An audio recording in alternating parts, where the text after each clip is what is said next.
Welcome to episode 22 of the Guardians podcast. We talk about Overwatch here, and oh my god, look out for that exploding mecha!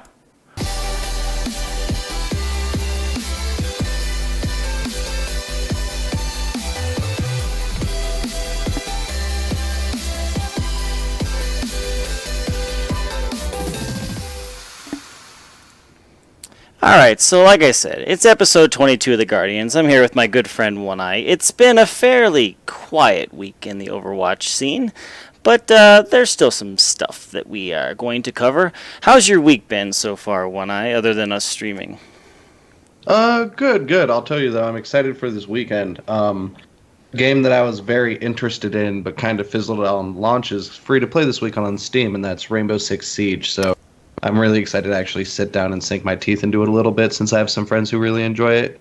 So besides that, just the regular stream stuff. Yeah, man. I've been following that too, because it's another game I wanted to try out, and I never did just because it was just a little bit too much for me to want to purchase. So I'm definitely going to give it a shot. I was in the same camp. Yeah. I can tell you, out of the few games I've played so far with Rewind Mike, it is very enjoyable. And I guess it's on discount down to $25 too while it's free to play, so might end up picking that one up. We'll see. Nice, yeah. Well, it's another one of those shooters, and there's a pretty good community now. When the game launched, it kind of got some flack, but since I guess they've changed some stuff, updated some stuff, and it's got quite the scene. I know I see a lot of people streaming it now, and there's also a competitive scene for it too. So it's pretty cool, and definitely going to try it out this weekend as well. But this podcast, we focus on Overwatch, and although it was a quiet week in Overwatch, some stuff still did come down the pipeline. As we do every week, we start off with competitive esports results and any sort of news.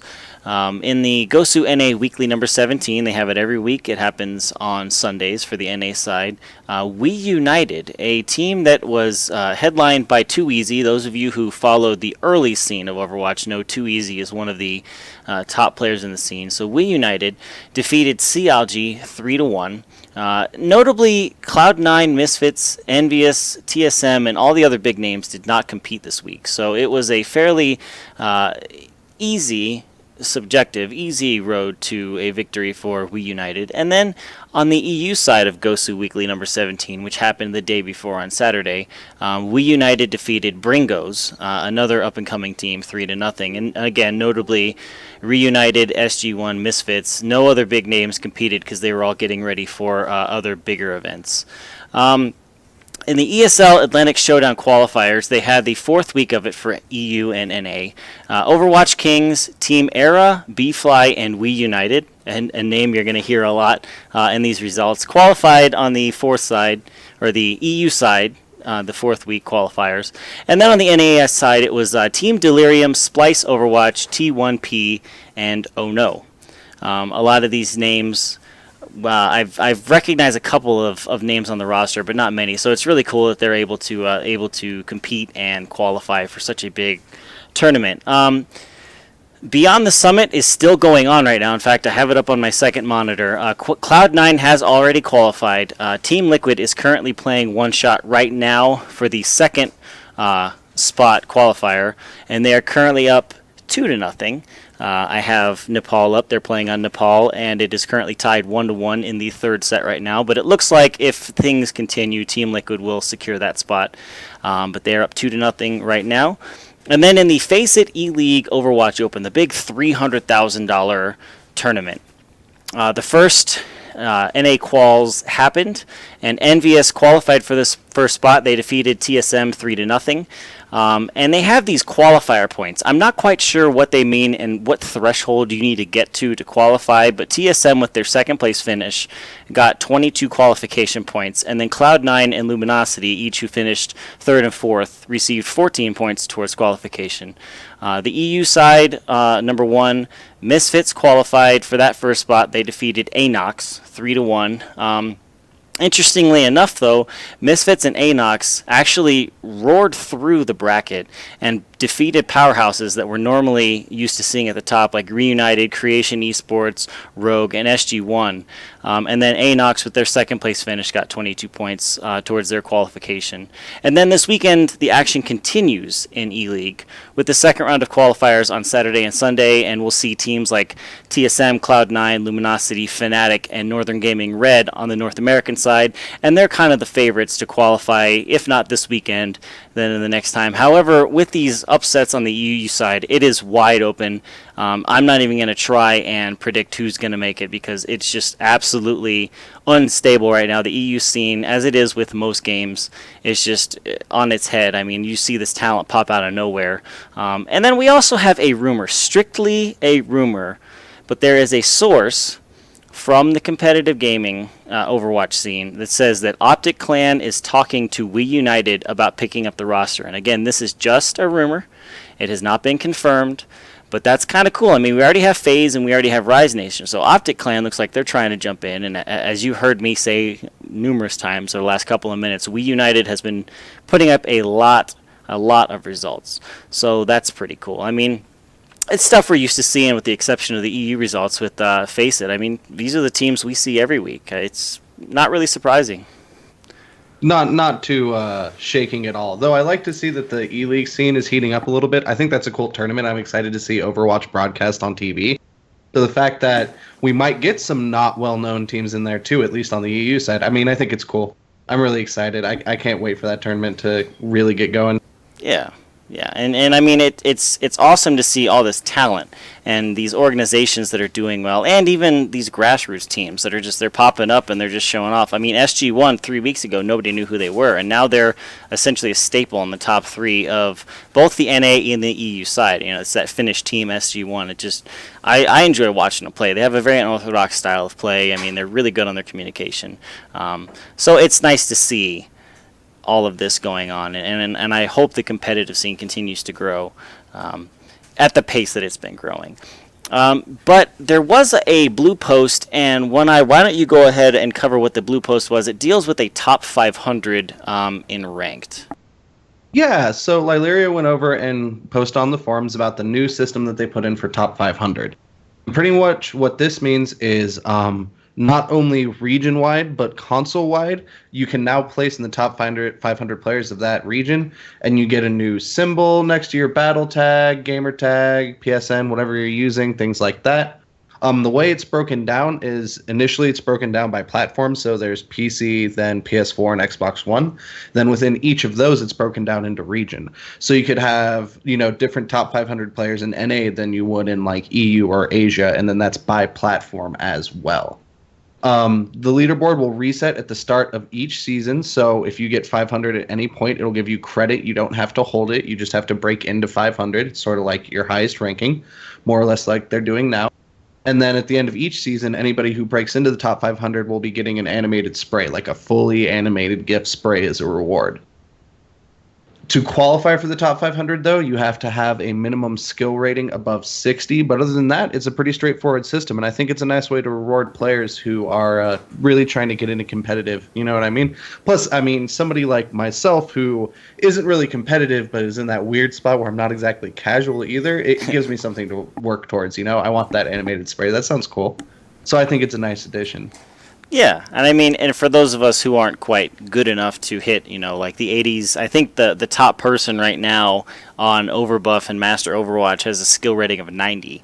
So, I mean, I'm never going to see 90, but I can definitely hit 60. Now, will I be top 500? I don't know, but that's the dream, right? Yeah, hashtag the dream, yeah. So, I mean, it's cool that they are making this public, and I know that there were some graphical issues where people who had like skill ratings of 41 were seeing the top 500 as they were placing in their placement matches, and it's nice to see that's been resolved and that there's an actual top 500 leaderboard that you can see, you can track. Once you crack into it and you fall out, you still have your your spray and whatnot. So that's really cool that they're that they're publicizing it, and I like to follow along with that stuff too.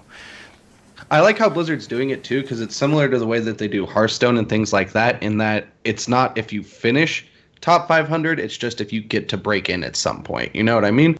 Because you don't have as much pressure. It's nice because it feels rewarding, but it doesn't feel punishing. You know what I mean? So I think it's good. I like the addition. Yeah, Yeah, and then Jeff Kaplan chimed in on a couple different things. He said right now, as you all know, there's one hero limit inside of ranked, which we actually got to try this week, and I actually really like the system. I'm not going to lie, I was a big advocate of leaving no hero limit, and that's kind of like the spirit of Overwatch. One hero limit actually feels pretty good in ranked, and he said outside of ranked, they're really happy that people are enjoying this one hero limit, and they're working on a new brawl right now that also uses the one hero limit just to kind of get their feet wet outside of the competitive. And they're still brainstorming, and they're taking the community suggestion into consideration on what they can do. But they're looking into seeing if it's something along the lines that they can implement outside of ranked into the future, which is really cool. And then on the cosmetic side, he also did post on the official forum. Somebody asked about skins, and he said Ana was released with a full set of skins, rare, epic, and legendary. But going forward, the skins that are coming soon that they're working on right now are going to be legendary and epic only, with rare skins will be tied to new hero releases, and that's how they're going to roll with it from now on. So, we're used to seeing these characters release with 10 skins, and they're just going to release legendary and epic as they get done, and then the rare skins you'll see with new heroes, which also confirms there's going to be new heroes soon, and we already kind of assumed it anyways. Yeah, I mean, especially with some of the data mining on Sombra that's been going on in those audio dialogue lines, like, more heroes are coming. I think it's a good idea, too, because when you think of cosmetics in the game, legendary skins are pretty much immediately what jumps to mind, you know what I mean? Rare skins are more or less recolors and just filler, so the fact that they're like, well, we're regularly adding epic and legendary, but the filler stuff, it'll just come out with hero launches. We don't really care. Yeah. That's cool. Thumbs up. I like the fancy skins. Yep, and then there was also a balance update patch. There wasn't a major patch like there was the week before with Ana going live.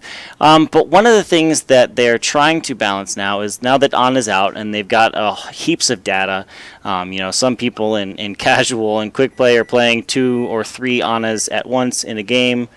They're now they're getting a lot of Ana data, and so they rolled out a balance patch this week, and pretty much Ana's biotic rifle, her rate of fire is increased by 20%, and the magazine size was increased from 8 to 10. And pretty much their insight is the character's been really well received, but she was showing to be kind of weaker.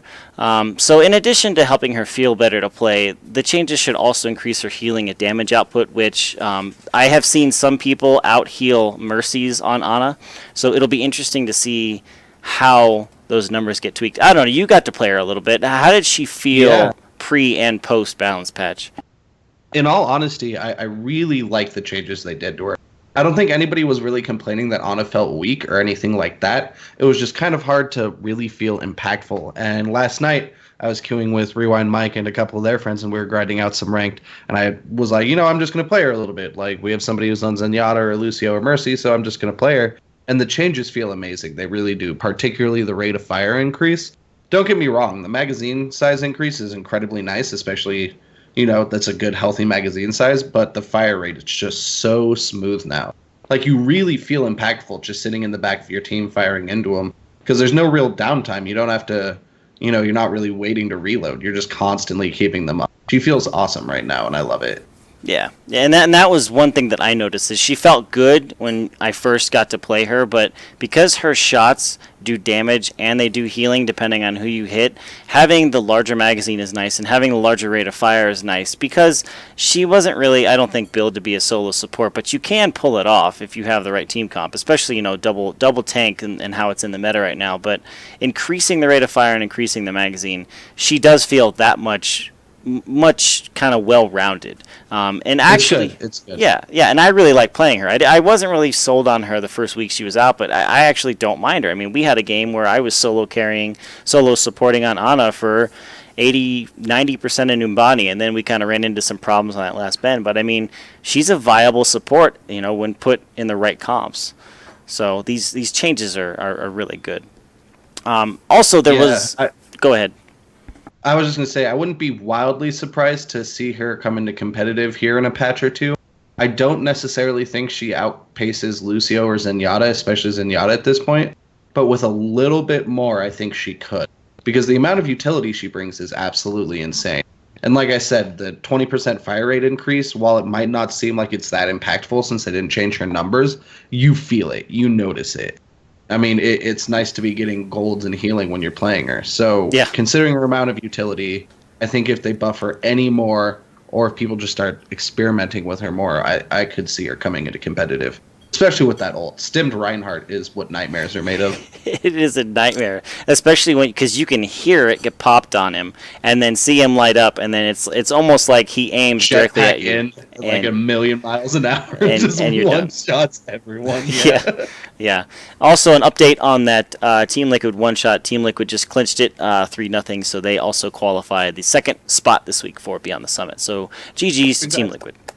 Also in the balance patch, they've been having problems. Really, McCree is that one character. There's always one or two characters in every game where the developer has such a hard time balancing, and McCree is that one hero. When he was released, he was kind of powerful, and then he got buffed, and his damage fall off essentially got doubled from 18 meters to 35 meters. So he essentially became the new Widowmaker, and he was in every competitive composition.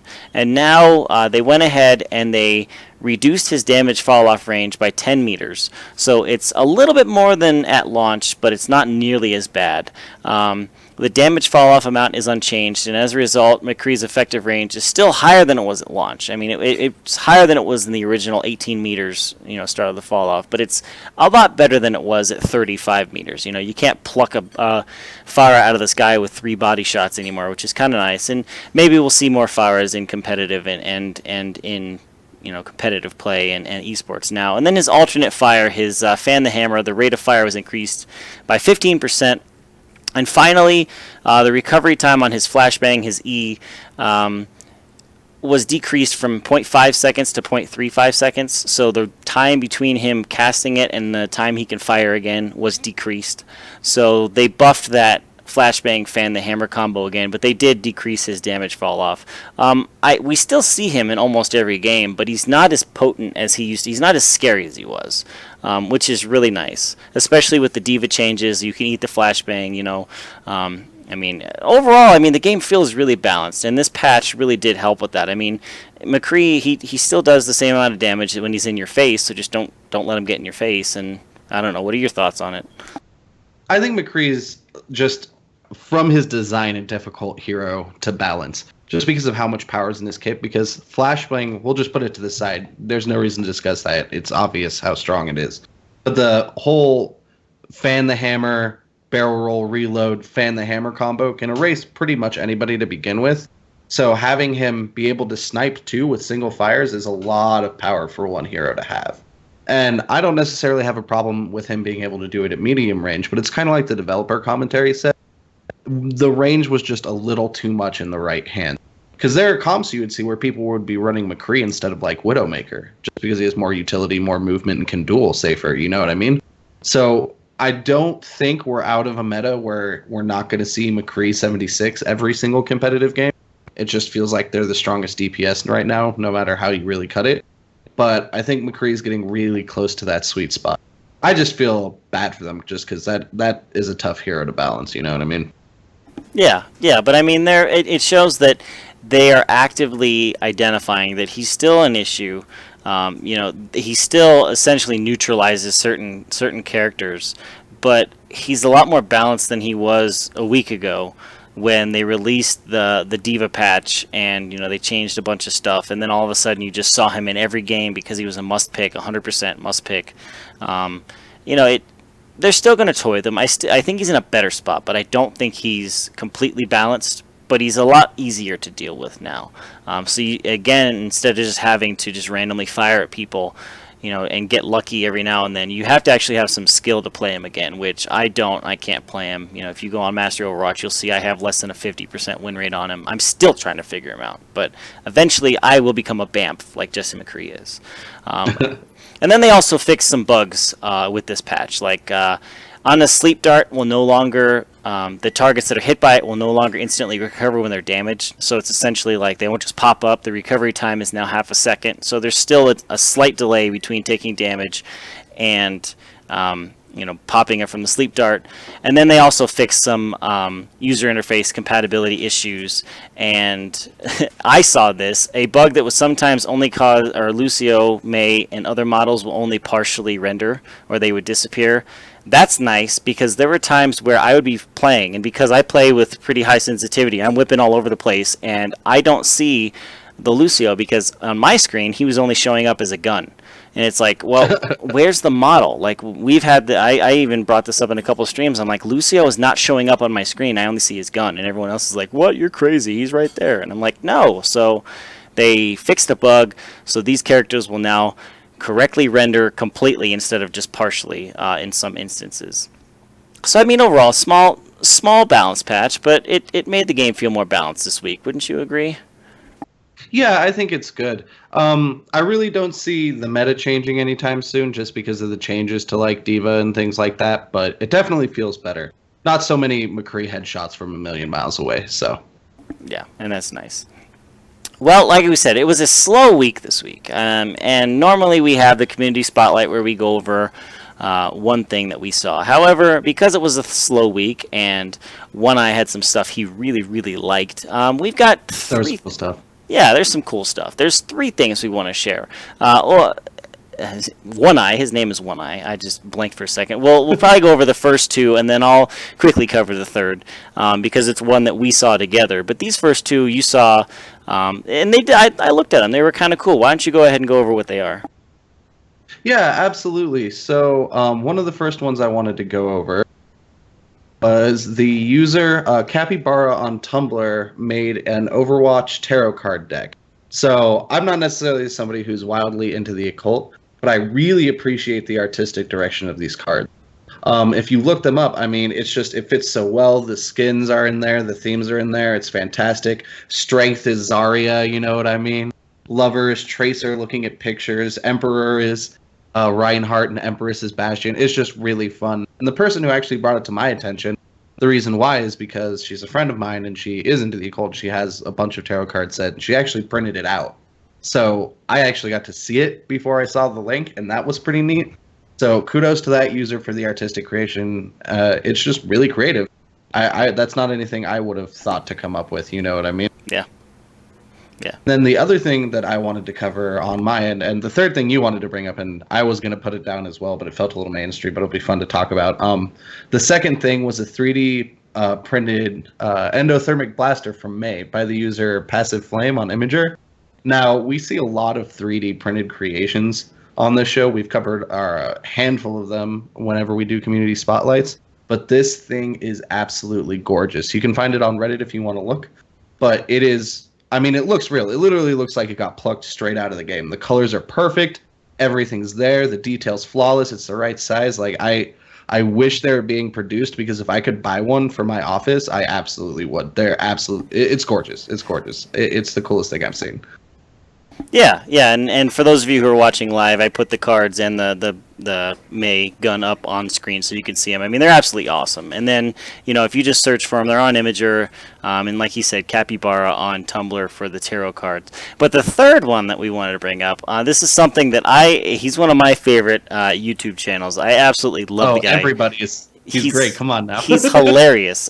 Is Dunderwatch, which is the latest video put out by Video Game Donkey, and it's essentially a several minute long video of like just random funny stuff that happens when Donkey is playing Overwatch. And those of you who follow League of Legends know, he's all about that funny stuff. The video starts off with a Riptire getting grabbed and blowing up, a Roadhog throwing his hook out and grabbing a Diva mech as it's self-destructing, like literally a second and a half after she pops out. This Roadhog's like, "Whoop, I'm just gonna grab this." I mean, it's typical Donkey fashion. Just look it up on YouTube. It's Dunderwatch, Video Game Donkey. It's absolutely, I mean, it's hilarious. It's Donkey again at his finest playing Overwatch.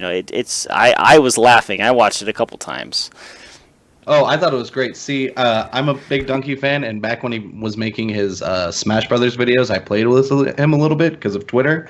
But this is not the first Overwatch videos he's done. He's done Dunstan Checks In, which was a Winston video, and like Dunstan's Day Off with Torbjorn and things like that. But the reason I was laughing so hard at this particular video is he just takes ruthless stabs at coin flip. I mean, and Yeah. he hits it on the nose, man. As anybody who's done competitive knows, coin flip more or less will decide who wins the game. It's pretty rare that you see defenders win on sudden death.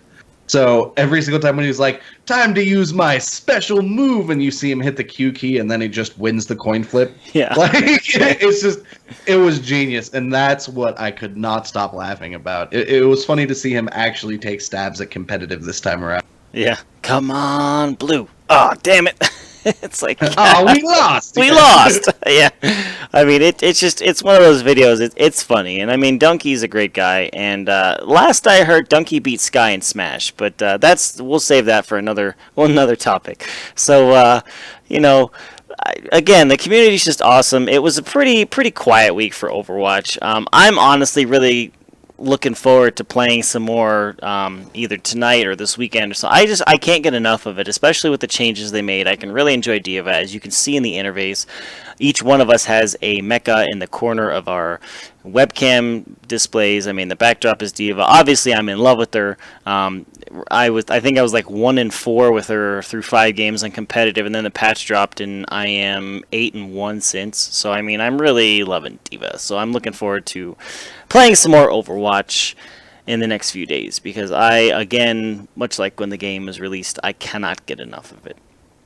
So it's just fun, man. And the fact that they are listening and constantly bouncing, it's not a game I imagine anybody getting bored of anytime soon. No, and they're constantly going to add more content. I mean, this is Blizzard. They're going to do what they're going to do. Also, for those of you who didn't see, completely in an opposite direction, but it still relates to Blizzard, and it's my show, so I'm going to say something. For those of you who are interested in Legion, the newest World of Warcraft expansion, they just announced that August 9th, Demon Hunters will be going live. So the actual game expansion goes live later in August, but you can play Demon Hunters on the 9th. If you're into World of Warcraft, check it out. But that pretty much wraps it up. Any closing thoughts before we go ahead and conclude this episode 22?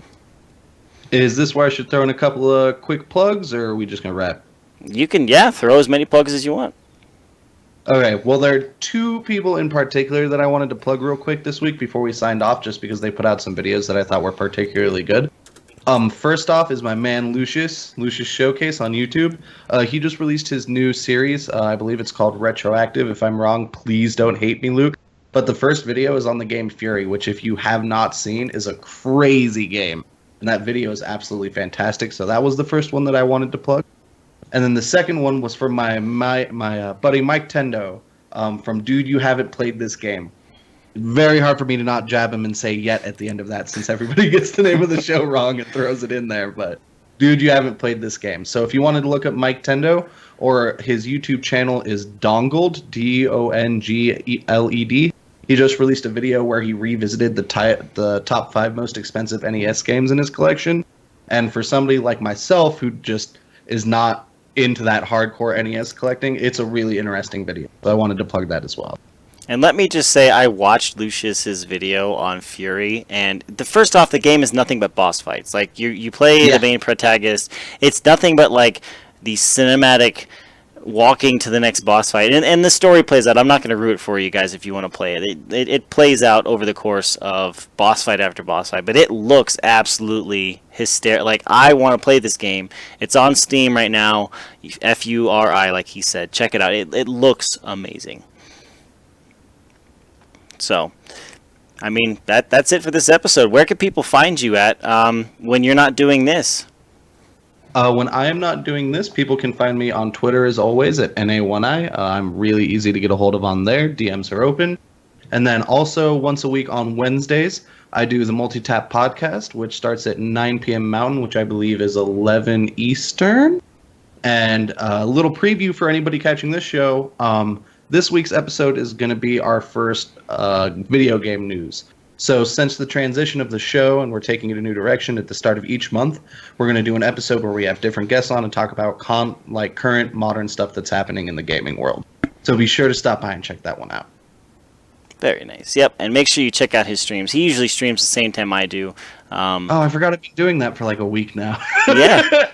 Yeah, Oh yeah, I guess that. Yeah, twitch.tv/hots1eye, HOTS1eye. Totally forgot about that. Thank you. Oh man. yep, and you can have both streams up simultaneously, so you get to see his reactions and my reactions. Spoiler alert: the guy is so composed. Like when I'm freaking out, he's just like stone cold killing people. Like, Oh yeah, Dead by Daylight. Just none of that phases me. Just completely blank. Like, yeah, I think the only person we need to stream with now is Rewind Mike when he's playing that with us, so we can actually see him screaming when he's oh my getting. god, it's so good. He screams so loud.